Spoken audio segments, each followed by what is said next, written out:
this is the first episode since I've been back from Japan. My God, I hope you've seen the videos by now. What a trip that was. The next one's going to be even more bonkers as well as we progress down the line, but I'm still in shock as to how well that whole project is actually going. And as I've got back, as ever, it's completely relentless. Ponds to sort. I had a busy day at it yesterday. I'm going to show you a little bit of that. And there's projects I'm going to update you on the filter, the new filter, and see how that's doing. But yeah, it's now, these ponds are at the point of weaning them down. I think the big thing you've probably been able to see, and where my system differs to that of the breeders in Japan, these indoor ponds operate more like those fry ponds. Because they're more easily accessible, it's easy to do multiple selections.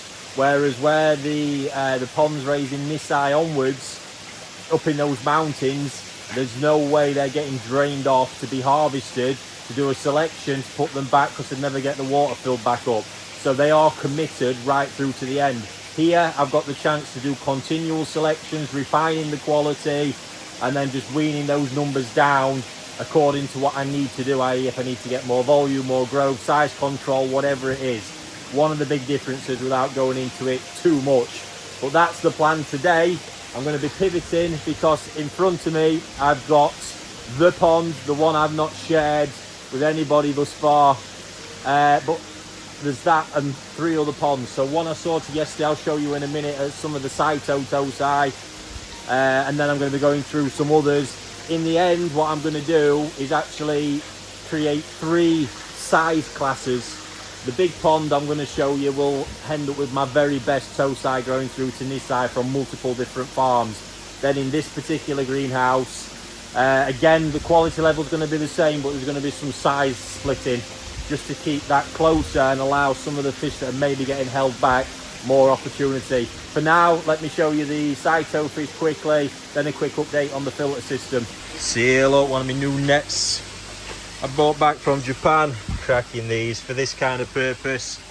So that there, fantastic mix from Saito, quite a lot of his Goshki, Ginrin Goshki, some nice Kohaku, few metallic bits, and Karashi and Ginrin Karashi from that stunning bloodline he's got. The colour of them is really superb.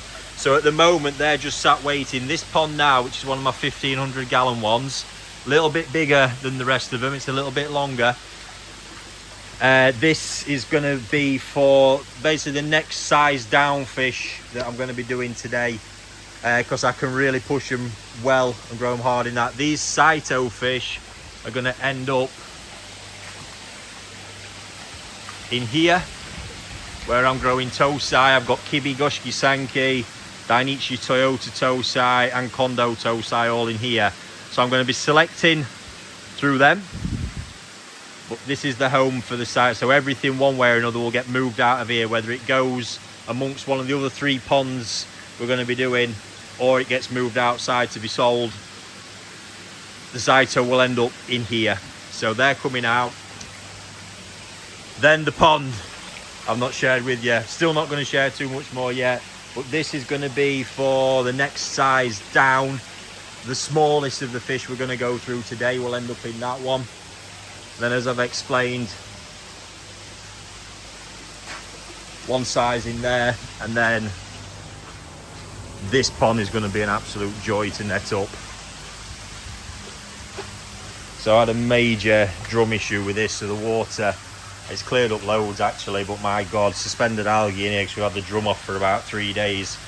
These are whomping Tosai, they really are. Mainly NND, there's Takano Sanki and a couple of other bits in there. This is the pond I'm going to start with, I think, or maybe the one up there, not sure. But yes, the very best. They need to be matching up size-wise as well. So of the bigger size, the very best pieces are going to go in here because it's one of the 3.5k beasts. Those showers will very soon be commissioned, likely next week. Then we can really crack on. But I've had a quick look and sizes are already up to kind of 42, 43 cm in there. So banging. Right. I know that might seem like pure chaos and you might question, you know, why, but it really is crucial.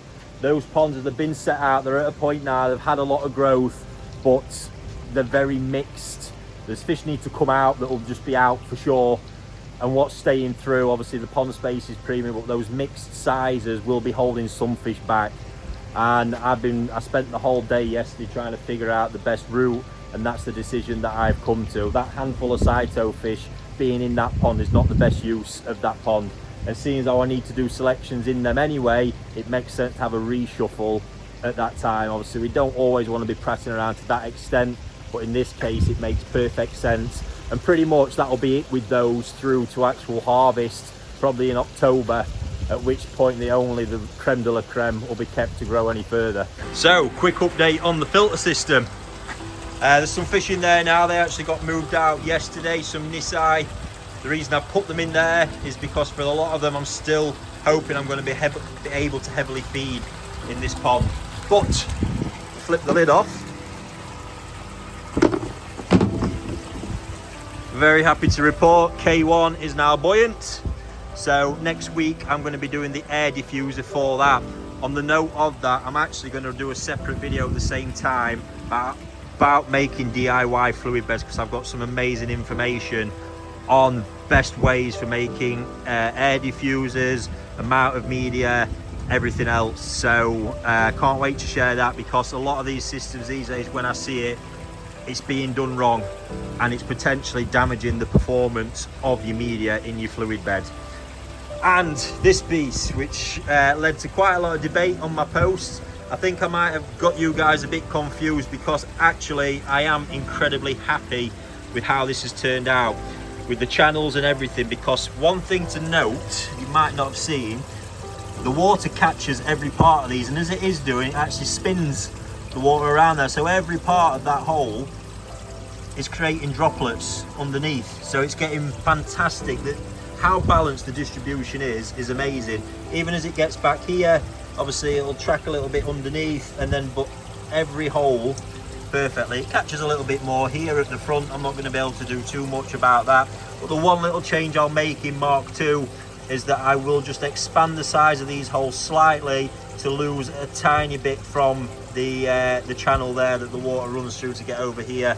But other than that, I'm absolutely delighted with it. You can see, look, absolutely every hole getting perfect coverage. Fluked that one really well. Other than that, gave it a clean the other day.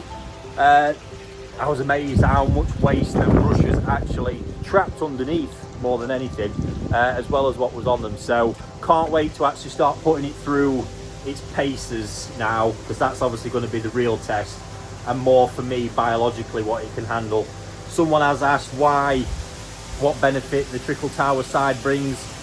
Obviously I could quite easily change the design and look to make that into a fluid bed, anything, extend it out. Options are endless, but for me it's the combination of the two. Trickle format as well, there's going to be a bit of degassing that can occur in that chamber. You get different, slightly, from what I'm told anyway, or what I learned, groups of bacteria growing in there as well. But that format, as it hits the bottom, it's going to oxygenate well. There's loads of benefits to that kind of trickle filtration, so combining it with my absolute favourite in the fluid bed is why I went for that choice. But overall, it obviously gives massive biological capacity, and in my case, we're looking to really heavily feed those ponds. That's what I want to be doing. Right, on that note, I'm going to compose myself for a minute, get me net and see which pond we're getting stuck into first. Seeing as I just ended up right here though, the Karashi swamp, I have made the decision I'm going to have to split this down. So the main part of the decision is I'm going to grow them through in here till harvest in October. They're currently sat at 40 to 45 cm. And as you can see, look guys, they are not shy of any volume either. This pond is madness. Like I said, I think there's 40 odd fish, nearly 45 fish in here still right now. I'm probably going to look to get it down to 30, which is going to kill me. But then that 30 I'm going to push through. But it really is going to demonstrate the true capability of what these systems can do. 1200 gallon brush chamber fluid bed. And to be honest, I mean, if you actually look at the water clarity, ignore the staining, the water clarity itself right now I think is more than acceptable given the stocking and the sheer amount of food that goes in here on a daily basis. But yeah, super impressive. Remember, there's two parts, the grow out, you can follow along already on the channel, check that out.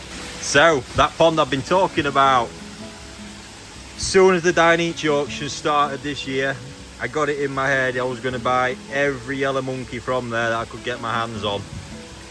And I had a hell of a time doing it, let me tell you. I had to pay a freaking fortune for them. The quality level of those individual ones, all with their certificates, microchipped. It's just next level. Obviously they put all the best of fish available at that time into the auctions, and I absolutely mopped them up. And there's a hell of a collection of them in here. I would no doubt say one of the best collections of them outside of Japan, outside of Dainichi, maybe. There's also X-Ginrin Benigois, had to have a few of them to go with it. A few select Dainichi pieces, looking really good. And then, in amongst them, you'll see some rather plain, what you might think of Parachin now as you're looking. These I nabbed from an auction. When I saw them, they were just down as Karashigoi, nondescript, but they were from Oya Farm, and I knew exactly what they were. He's only gone and tried to produce, or producing, metallic versions of his Asagi, and that's them. I can tell you now already, they're growing like stink. Not had a chance to get all the information off of him yet, but the Asagi lover I am, I'm excited about that. So we'll get him netted up, and I'll share a few more insights in everything that's going on in here. That pond is looking insane. Now, here's a funny one. My stash, becoming infamous, is this. My stash is not just one pond, people. You might have figured this out by now. It's probably pretty much those two greenhouses. Multiple compartments, many fish hidden in plain sight. The guys here don't even know they exist. Isn't it glorious? I'm so Japanese in the head, it's ridiculous. Just nearly a lifetime of watching those people do it their way. Definitely rubbed off, but this pond has definitely been exactly one of those, because, like I say, I think we let a couple out on raffle, and other than that, nobody's had any idea. But that's just allowed me to enjoy them. That's what I wanted to do. To be honest, I weren't even planning on sharing them now. I was going to wait till October, but I thought with how they're looking, it'd be a nice opportunity anyway. So brace yourself for this one. Here we go. Party time. I've got to be careful. So I'm going to say there's the price of a family car in here, but more like a sports car. I tell you what, we've seen some fish this year, haven't we? But does anything truly beat a yellow monkey? They just tick every box. My God, this is the first time I've seen them up close since they arrived. They've just been left in here. Unbelievable stuff. Look at that.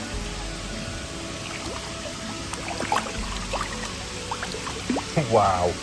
The Akamatsuba are also from Oya. They are also looking incredibly fine. Very pleased though. I've got some Beko from him as well. The Oya Sanki are quite renowned for the type of sumi that they have.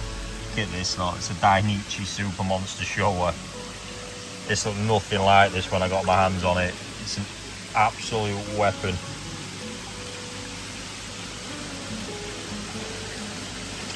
Yeah, Oya Sanki, famous for that, and that's obviously where the Beko come from. Famous for that big bold sumi. I think in a Beko that's a nice characteristic to have, but this is definitely going to be one of them again. Love or hate, but if you're an Asagi fan, they've got a little bit, I think, kind of Kanoko style going on, because he did make a Yuki Asagi and one with a Kanoko form, and I think this is his next evolution of those. And I'm not going to go too mad on him today. I still want to give them a bit of time to really see what they do, but what I can tell you right now is They're pretty much behaving like his Asagi. They are growing like stink. A lot of what had colour, the colour's sat down. Oh, look at that. That body form is just unmistakable. Yeah, but they're exciting. So there is a prime one in here. I'll try and get that at the end, if I remember. But for now, I'm going to get crack on with these because I don't want them in this net for too long. Dainichi X Ginrin Kohaku. Oh, so here they are. Majority look like absolute shite. However,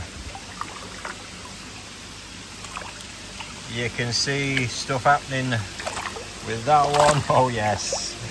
And there's another one which is really like a strong Yuki type. This one's pretty prominent. Nice colour up in the fins already. Bit of colour on the body. Oh yeah, this one, look. Really kind of platinum coloration. Pigment in the fins. Starting at the back there, look. I'm excited by them, as you'd probably expect. Excited to see what happens with them, but my goodness, have they grown already. That I am impressed with.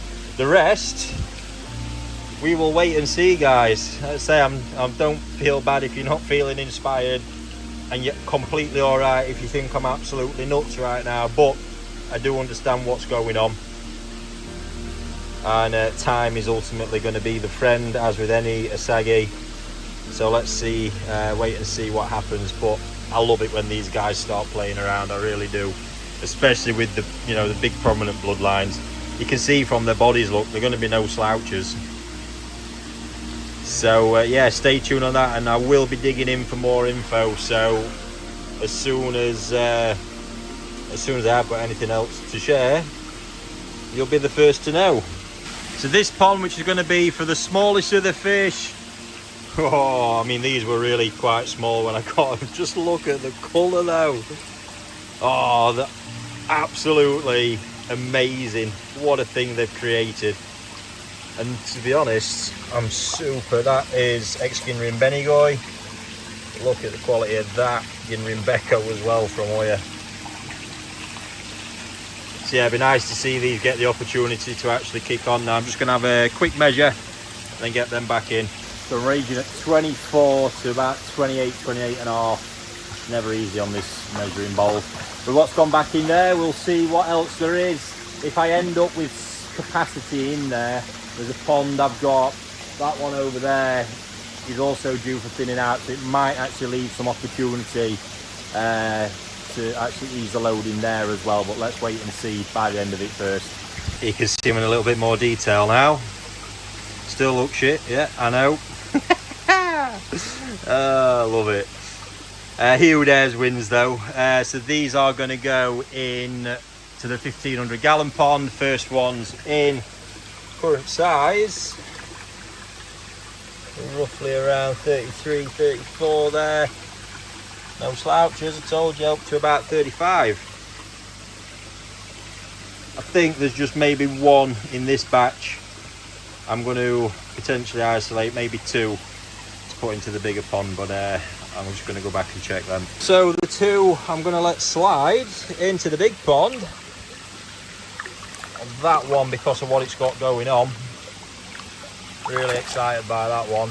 This has no pigment, but structurally wise, shine wise, the quality of that metallic skin, fukurin potential, everything, I think it's going to be a beast. So I want to see what we can do with them too. So my next net to contend with is this one.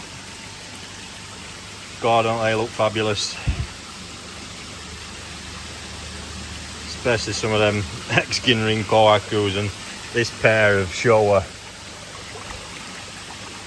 Oh God, they're dreamy. Absolutely dreamy. Yeah, a couple of nice Bekos from Oya. So this really, I think, most exceptional. I'm just going to pull out now, and the rest will be ones to go with those metallic Asagis down there.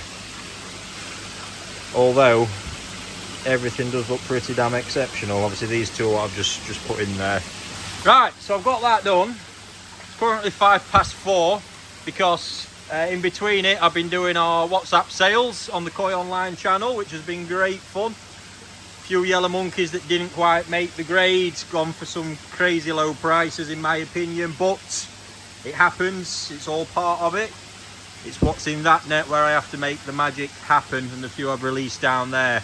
I do need to hurry up, however, before they just scratch their faces off. Got a few bits here which will be for Colin through the wholesale distribution, and yeah, time to move it on. So I am, you can see the new population in there. Obviously I can't move them ones in the net quite yet till I've got the other pond, which is going to be tomorrow. It's the Kondo Dainichi pond. I've had to turn the feeder off. Just check that's still working. The drum saga is continuing. Pond's playing catch up. It has cleared a lot since this morning, mine, but let's get the net and get this insane lot caught up. This is going to be spectacular. Oh my god, you can just see it from there alone. This pond is absolutely cream crackers. Wow, it's one of them. The size has just got me here, and they are packing. Shouldn't show you that, that's one of my, oh, that's deep stash. Oh my god. Wow, on that one. Wow. Unbelievable. I'm absolutely blown away right now. Wow. Wow. So, got a bit of a net setup. Look, I'm going to have a quick sort, and then once I've got all them in there, I can do a final sort between the ones I've done today. Just waiting for the ponds from tomorrow, but flipping heck.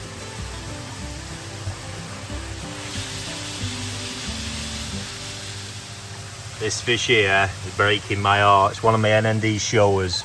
It's a really top level piece. It's super high level body structure. It's had this going on, look. And unfortunately, a little bit that side as well. It's not, this colour's not going to vanish. It's really high quality colour. It's just sat weird. I don't know if it's in the scale formation or what, but there is that little window there, and it's a real gamble as to what is going to happen. My gut feeling is it's a little bit too much for the colour to actually spread into there. There's pigment in the scale, but I think it's more, it's not like an edge of kiwa that it can spread into. It's pretty much at the edge of the scale already, then there's a little gap. It's these things that drive you crazy with them. Such a good fish. But that's how it goes. If they all worked out perfectly well, the business would be easy and everyone would be raking it in. I've already get it chance at the last selection, but I think I'm going to have to let go. Oh dear. I think it speaks volumes about what's actually in the pond when so far that is the rejection net, and holy crap, look at it. I mean, honestly, that's really nitpicking. Really nitpicking. But as I'm learning from the guys when I'm doing them selections over there especially, got to be stricter. Really have. Koi raising life bites me again. This, one of my very top N.I.J Kohaku pieces. I've been so excited about it. It's been coming on so well. Just having a check over in here, and you can see the vent misshapen, and that's actually a tumour or something starting to grow out the vent. I can't even in good faith sell that at a reduced price. I mean, the thing's grown like a weed, but that just tells me there's something naughty going on. Oh my God, I'm heartbroken. Fucking things. Devastated. Look at it. Fuck.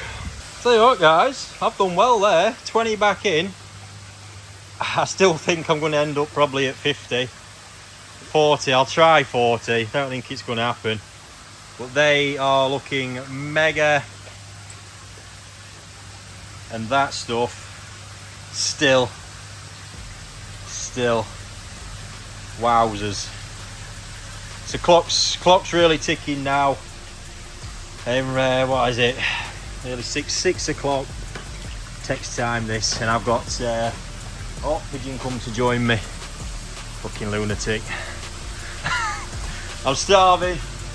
I was here at 4 o'clock, and that's the jet lag. So yeah, I'm gonna try and rally through these now and see if I can remember to sign the video off. But let's see. If not, maybe this is the ending. You know what I'm like, fucking useless. But looking good though, guys, really is. And onto the Kondo Dainichi pond tomorrow as well.